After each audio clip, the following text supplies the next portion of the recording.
Well, if you guys saw my other video about terrible ways to die, then you know this guy here, Kenneth, died from booty intercourse with a stallion. But here's the whole story. So in the 1970s, there was a lot of laws out there that criminalized certain things that were no longer, deemed to be bad anymore, such as oral or anal.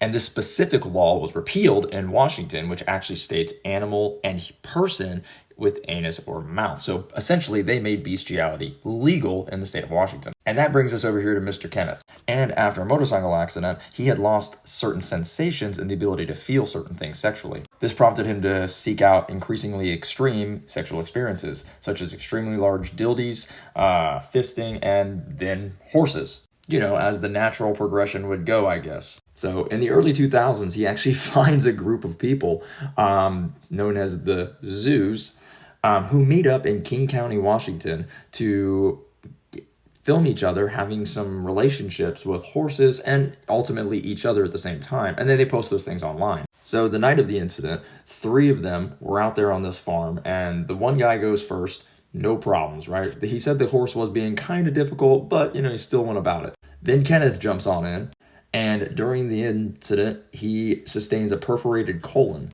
and he was rushed to the hospital on July 2nd, 2005, where he was pronounced dead. So after the craziness of this case and the guy dying, the prosecutors tried to charge their group with animal abuse because they couldn't charge him with bestiality. That was legal still. And after thumbing through hundreds of VHS tapes, they couldn't find any incident where an animal was actually abused. But then something happened that made the whole case go viral. The media started reporting that this was a common farm where people would flock in to commit bestiality. That was a little weird to people. And then all of a sudden, a video started circulating on the internet, nicknamed Mr. Hands or 2 Guys, 1 Horse.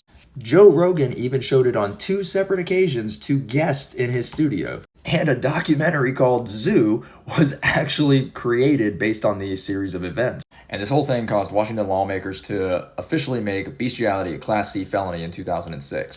And that's the story of Mr. Hands. Make sure you follow, subscribe, and like, and check out my other shit.